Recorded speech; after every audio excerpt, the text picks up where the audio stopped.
Mangwanani akanaka vedare, tinokuchingamidzai zvekare kune chimwe chirongwa pano paZim Facebook Secrets and Confessions. Tadzoka zvekare nemamwe mamessages. Regedzai tibva tapinda mumamessages edu atadzoka takakubatirai. Hanzi makadi zvenyu mukoma, ndinokumbirawo kuti munge muchindiposterawo nyaya yangu makavikawo chitupa changu. Ininiwo ndakadyisawo murume wangu, but ndakabatsirwawo namama vangu kuti ndinge ndichizokwanisa kuwana mushonga wacho iwoyo wekuti ndinge ndichizobikira murume wangu muchikafu. Yainge iri mvura iyo yainge yakagezeswa chitunha chevamwe vatete vangu. Saka gogo ndivo vakabva vachizoudza vasahwera vavatete apo vatete pavainge vachigezwa kuti pange pachizotorwa mvura, asi zvose izvi zvichiitika tainge tisingatombozivi kuti ndo zvavainge vachironga ivo navasahwera vavo. Mushure mekunge tavaviga vatete, ndipo apo pandakabva ndachizodaidzwa namama vainge vakagara nagogo mukicheni, then ndikabva ndachizopiwa mvura yainge iri muchigubhu. Ndikati yainge iri mvura yei? Vakabva vanditi ndo mvura yandaifanira kuti ndinge ndichizoita mazuva akati kuti ndichingobikira murume wangu, ndichiishandisa iyoyo kubikira murume wangu, uye zvekare apo paanenge apedza kudya ndaifanira kuti ndinge ndichizomupa zvekare kuti ange achizoinwa nekugeza maoko, asi kuzonogeza maoko mushure mekunge apedza kudya. Saka murume wangu iye anonditeverera sekunge katoriwo kambwa kabhoki kangu. Ende kune avo vanenge vachida kuzochaja, I know kuti kunyangwe imi munotoshuvirawo kuti dai muchikwanisa kuwanawo mushonga iwoyo wekuti munge muchipfuhwirawo varume venyu. Inini hangu handina kuuya panapa kuti ndige ndichizonetsana nevanhu. Handisi munhu ari very arrogant, but inini ndinongoda kungopawo vamwe vanhukadzi kunzouko kuti kana usingadi kufa neBP, murume mudyise, ende mudyise noti zvezve zvokutamba. Ende kana watofunga kutodiwa nemurume wako, there is only one solution. You have to be smart. Hapana kana need yekuti tinge tichimbopanana malong lecturers panapa. Munhu ngwara changamuka. Ende zvese izvi zvekunzi varume vanohura, kana wanyatsokufidha murume wako, you will have your husband all to yourself. Saka inini ndakatoita soul tie naye murume uyu, but still ndakaita soul tie naye sezvo iye kumashure uko akambondirwadzisa. Ndakazozviudza kuti neniwo inguvawo yangu yekuti ndinge ndichimboenjoya upenyu, ende zvechokwadi upenyu ndinonyatsokuenjoya, kunakirwa nelife. Ende nditori nevarume vane mari yakadarika yemurume wangu, because iyewo anongoraramawo achingoita zvekiya, but kune varume vane makambani. Varume avo vandinofambidzana navo, men who spend money on me. Iye murume wangu haatomborina kana basa nazvo zviya zvekunzi unoswera uchiloka machats. Inini handiloki machats, foni yangu ndinongoisiya yakadaro. Ende ndakatomuudza kuti zvaunenge wasangana nazvo mufoni mangu haufaniri kuti unge uchindibvunza, nekuti zvawasangana nazvo zvinenge zvisinei newe. What you need to be happy about is that just know kuti kunyange zvikanzi ndinenge ndabuda ndaenda kwandaenda, but kumba chakakosha ndechekuti kumba ndinodzoka, uye zvekare ndinodzoka ndichizviziva kuti ndiri kudzoka kumba. Saka foni yangu iye haatomboibati. Murume wangu ainge ari munhu uyauya ainge ari very too controlling, and aigara achingondistressa nguva dzose.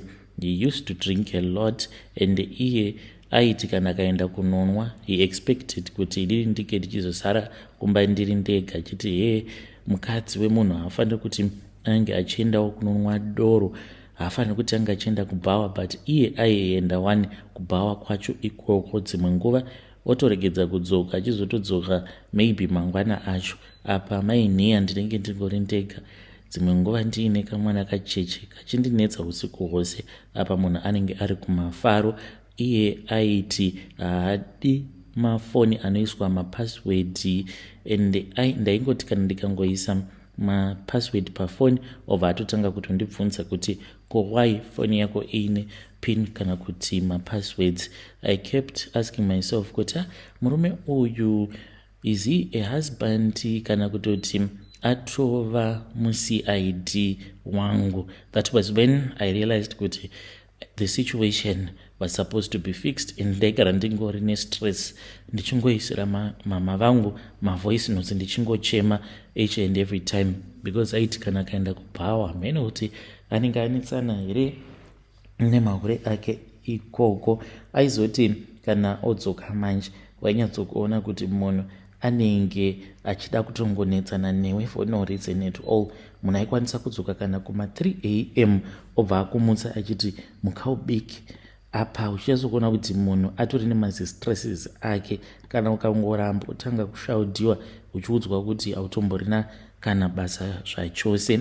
Saka this other auntie of mine vakabva vachizoshaika. This was last year kumusha uko. So since vainge vakafira kumusha painge pasina nguva yekuti vange vachizoendeswa kumuchwari, saka vakabva vachizotanga kugezesewa nemadzisahwira, but sahwira vacho ivavo vakavagezesa ibest friend futi iyo yagogo. But ndaisatozviziva kutoti mvura iyoyo inotorwa inenge yashandisiwa pakunogezeswa kwechitunha kana ikashandisiwa ichizanganiswa nemishonga inenge iine simba. Saka vatete vangu ava naivowo vakazofa, but ndikatoti vakazotofa maybe nekuda kweBP, because vainge vaine murume wavo ainge achivashungurudza, and when she got so sick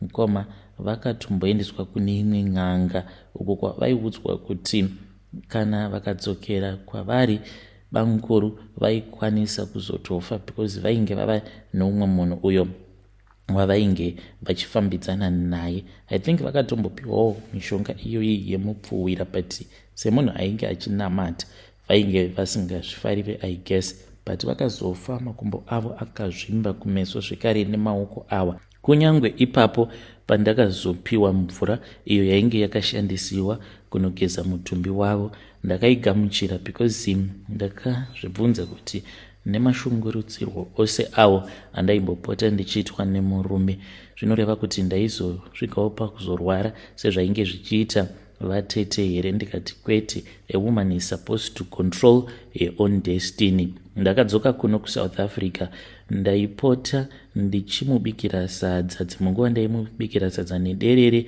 kana kuti sadza nebeef stew. Ndaiswera muswero wese wezuva ndakazanganisa mvura iyoyo nemvura yemutepi, then usiku paya ndobva ndachizotora mvura iyoyo ndobva ndachizotanga kumubikira. Aiwa, mukoma vaiti kana vachidya vaita kunanzvira nezvigunwe, ende sezvandainge ndakaudzwa namama nagogo, murume wangu aiva munhu wekuti kunyange ndikamubikira sei aisambokomenta zvachose.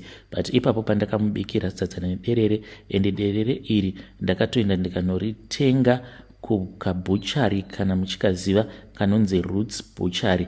Ndokwandakaenda ndikanotenga derere rangu ikoko ndikamubikira derere riya iriri, ndikabva ndachizozvibikira hangu sadza nemazai nemukaka. Ndikati derere handirifarire izvo, kwani yainge iri nhau yekuti ndainge ndisingadika kuti ndinge ndichidya sadza randainge ndabika nemvura yezvitunha. Ndakatotenga zvipoto zvangu 2 izvo zvandakashandisa ipapo pandainge ndichimubikira mipfuwira iyoyo, because ndaisema kuti mvura iyo yakagezeswa chitunha chavatete yobva yachizova mvura yandinobikira mapoto ekuti kunyange ipapo pandinenge ndichibika ndinotanga ndabika chake chikafu ndobva ndachizochiisa mumicrowave time kuti ange achizochidya chichidziya, ininiwo ndobva ndachizozvibikirawo changu chikafu. Ndakaona kuti still kana ndikangoshandisa poto iyoyo imwe chete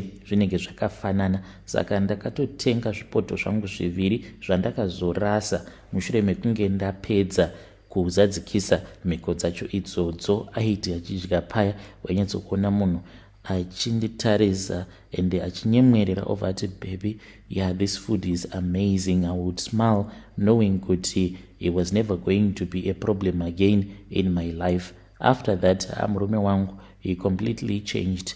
Ainge ava kuti kana akafonerwa nemafriends ake achinzi handei kubhawa, aibva ati doro rekutavheni mazuva ano ndinoona risingachandinakiri, uye zvekare he stopped demanding to see my phone. Ipapo ndo pakabva pachizobva problem hombe yekuti ndava kumuhorera, because foni yangu yainge yatongovawo foni yangu asisina basa nayo. Ndaitoti kana ndikaita musikanzwa yangu ndobva ndakasika, ndobva ndadelita mamessages ose, zvekuti ndakazosvikawo pakutongojairira zvekuti ndaikusiya machatsi zvakadaro.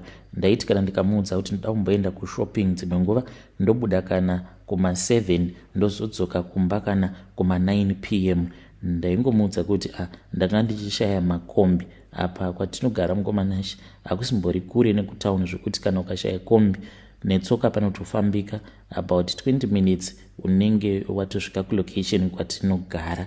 So I think kuti that is the way that life is supposed to be. Kana munhu akambokushungurudza newewo unofanira kuti unge uchimushungurudzawo. And inini pari zvino ndinoti kana ndikataura chandinenge ndataura iye anoteerera. Ndini ndava kutoita sekunge ndini murume, iye anotoita sekunge kakuturu kangu. He listens, ende pane zvose zvandinenge ndamuudza kuti ange achiita anotofanira kutoti ange achizviita.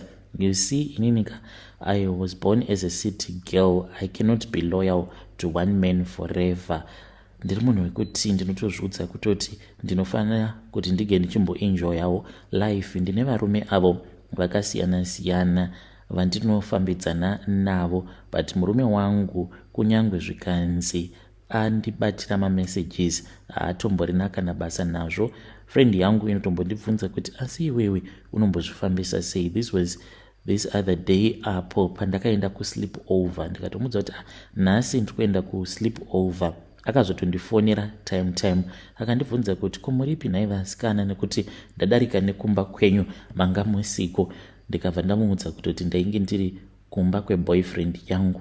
Akafungidzira kuti ndainge ndichinyepa. Ndikabva ndati mira ndiite video call. I then switched, ndikabva ndachizoita iri video call kwava kutoona kutoti ko ndainge nditori noumwe murume, we were in bed. Akanditi uri kumbozvifambisa sei? Ndakatongomuudza kuti ndakaita zvinoitawo naiyewo ari kuda kuti tige tichizomubatsira. Saka advice yangu kune vamwe vakadzi avo vanenge vachishungurudzwa nevarume vavo, kana iwe uri munhu wekuti unongogara wakangobata foni yake uchida kuona zvose zvaanenge achiita achikuurira, that is a waste of time, my dear. Zvezvo kuti unoswera uchiteverera mabank statement uchida kuona kuti akatumidzirwa mari ndiani, that is a waste of time. You are living in the wrong era. Iwewe kana uchida kuenjoya marriage yako shandisa mupfuwira, ende murume haazombofi akakukontrola zvachose. Do not even be deceived nana mai mufundisi vanokuudza kuti musashandisa mishonga, do not use mupfuwira. They are just fools. Wake up and take control of your life. Inini hangu ndapedza kutaura. Hey, vedare ndo message iyo yandakatumidzirwa ichibva kuna vanzvadzi vedu. Ngatizamei kuti tinge tichitaura navo vanzvadzi vedu mucomment section. Zvakangoma hazvo vedu we. Hey, pakaipa hanzi inini hangu ndapedza kutaura. Munoti kudii neconfession yavo vanzvadzi vedu ava. Hanzi advice yangu kune vamwe vakadzi kunze uku ndeyekuti munofanira kuti muge muchipa varume venyu mishonga yemupfuwira. Rekedzai tibva taenda panyedu inotevera. Nyedu inotevera yakamira sekudai so. hanzi makadi zvenyu mukoma, ndinokumbirawo kuti munge muchindiposterawo nyaya yangu makavikawo chitupa changu. Ininiwo ndiri mudzimai uye zvekare ndine makore 34 years ekuberekwa. Ndakambopindawo mumarriage the first time around ndokubva ndachizotanga kusangana nemaproblems mumarriage mangu, then ndokubva ndachizopinda zvekare mune imwe marriage.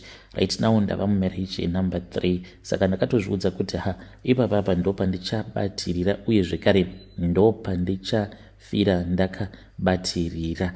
Then sezvo murume uyu ndainge ndakasangana naye muno mumujoni, chandakatanga kuona paari ndechekuti munhu wekuti akangouyawo kuno kuSouth Africa ndokubva achizotozviudza kuti gumba hangambodzokere kumba. I guess kuti varume vazhinji ndo zvavatongori kana vakauya kuno kuSouth Africa vanotongotanga kutongonakidzwa neJoni vobva vakanganwa kuti kumba kunofanira kuti kunge kuchizodzokerwa. Saka pandakaona kuti munhu wangu iye anondida ende munhu atoripo, haana hake maproblems akati one day even though tichimbonetsana pano nepapo, ndikabva ndachizozviudza kuti ndaifanira kuti ndige ndichizomupa pressure yekuti apo patinowana mari tobva tachizotumidzira mari iyoyo kuna amai vake, vobva vachizotitsvakira vanhu vekuti vanotirovera zvitina tobva tatovaka musha wedu. Saka pandakazotanga kunetsana navamwene vangu after ndavatumidzira mari, because pafoni taitowirirana tichifonerana nguva dzose, ende ivo vaigara vachitongondiudza kuti ndinofara chaizvo makoti wangu nekuda kwekuti ndiwe uchatoitawo kutoti mwana wangu ange achizotouyawo kunoku, because taitozviudza kuti achangofirako kuJoni ikoko. Saka nekuda kwako aiwa tinotenda kuti mwana wedu achauya kunoko. So mukomana ashe ndaitofara ndichitoti I am someone wekutoti they value me nekuda kwebasa iro randiri kuita. Saka ipapo vakandinyepera vakati vawana vanhu vanorova zvitina. Apa ndainge ndakatumidzira iri 6,000 rands, because ndakati zvitina izvi ndikuda kuti zvinge zvichizorohwa zvakati one day, because naivo vaitochema chema vachiti imba yacho yavainge vachirarama iri yainge ichivhinza. Saka ndikati kana tikarovesa zvitina zvakawanda then tobva tachizoti mama tovavakirawo bedroom ravo, then inini nemurume wangu tobva tachizovakawo yedu imba. Zvose zvainge zvakarongeka mukoma, tichitowirirana navamwe nepaya, but vakabva vachizotora mari iya vakabva vachizoidya. By the time when I found out kuti kumusha uku kwainge kusitomborina kana chainge chichimbofamba, ndakatodzwa nomwe wemuraini kuti kwainge kusina kana chainge chichimbofamba, mari yainge yakatodyiwa. Ndakavabvunza mukoma, vakabva vandipopotera, vakandituka, vakandishauta, vakanditi ndiri hurere muJoni. Saka zvinhu zvekuti zvakandirwadza. By the time patakazounganidzawo mari tava kuenda kumusha, kutaura chokwadi kunoku ndakazobva zvangu, but ndainge ndiine mishonga yandainge ndapiwa nomwesa ngoma wandakasangana naye muJoburg muCBD. Nerimwe zuva ndakati ndichifamba ndakangogamuchirawo zvipepa izvozvo zvinopiwa vanhu. Ndakabva ndaenda kuna Sangoma uya akabva achizoti aikwanisa kundibatsira, akandipa mushonga uyo wandakati zuva ratinosvikako kumusha ndaifanira kuti ndige ndichizoti paya kana vanhu varara ndobva ndachizomuka, then ndobva ndachizocherera mishonga yacho iyoyo. Ndo zvakazouraya ivo vamwene vangu. Tadzoka kunoku kuSouth Africa vamwene vakabva vabatwa chirwere chesugar diabetes, vakabva vatonzi vaifanira kuti vange vachinoitwa operation. Vakatanga kubviswa zvigunwe zvekumakumbo one by one. Makumbo avo aita sekunge anoora achizara mvura. Vakabva vachizobviswa gumbo rekutanga. Renumber 2 vakatanga kushandisa wheelchair. Vamwene vangu vakabva vachizoshaika. Zvino vamwene vakati vashaika ndokubva ndachizotanga kuona chipoko chavo.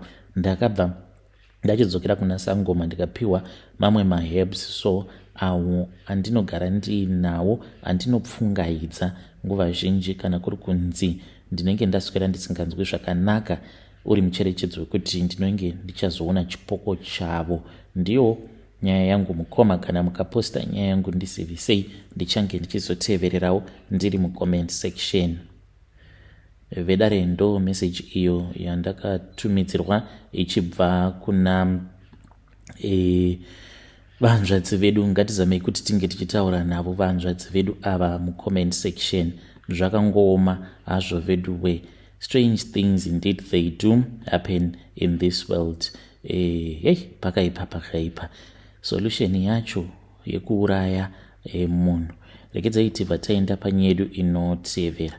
Nyedu inotevera yakamira sekudai so. Hanzi makadi zvenyu mukoma, ndinokumbirawo kuti munge muchindiposterawo nyaya ngoma kaviga chitupa changu. Ininiwo ndine mbinga iyo yandiri kufambidzana nayo. Saka kuti ndinge ndichizosvika pakuchengetwa nayo mbinga iyi, izvi ndo zvakaitika. Ndakatomboita nhumbu mukomanashi, ndakaita nhumbu ikabva yachizotozvarwa nhumbu iyoyo mushure mekunge ndatakura nhumbu iyoyo about 3 months ndiine nhumbu, asi ndakapiwa pamuviri apa nenyoka yembinga yangu. Ndakasangana naye muNigerian uyu, then ndokubva achizondipfimba. Ndakatomuramba ndikati inini zvokuti ndige ndichifambidzana nemaNigerian handidi. Akaramba achingondinyengerera achindiudza kuti anondida. Ndikabva ndachizoti it is fine. So ndakazoti dzimwe nguva ndava kupota ndichienda kumba kwake kumasleep over, ndopaakabva achizondibudira pachena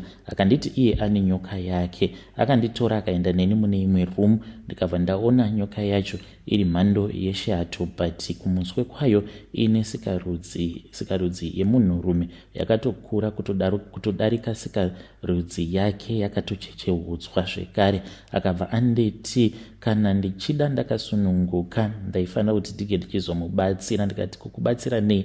Akabva ati iyo inopota ichida kusanganawo nevanhukadzi, saka ainge afungidzira kuti zvimwe kuda kana akandiudza chokwadi, because I was the first one amongst all the girls that he has dated to be told the truth. Ndikabva ndati okay, it is fine. Saka why wandiudza? Akangonditi ndangoti ndige ndichikuudza so that I can see kana uchikwanisa kuzobvumirana nazvo. Ndikati it is fine, tichangoonawo kuti zvinoguma nepi. Saka akazondidzidzisa kuti zvinofambiswa sei. Saka nyoka yacho iyoyo ndinongorara nayo kana ndiri kumaperiods, but zvinhu zvakazotondishamisa kuti ndakazobatira pamuviri after ndaita mwedzi wose achiavoida kurara neni, but ndichizonorara nenyoka yake. Ndokubva ndachizofind out kutoti ndatova nepamuviri. Saka ndakatoita pamuviri mukoma, ndakamitisiwa nenyoka. Nhumbu iyi yakazobva here kana kuzvarwa kwayo, but chacho chandakazvara chakabuda muchibereko mangu handina kukwanisa kuchiona, because ndainge ndichirwadziwa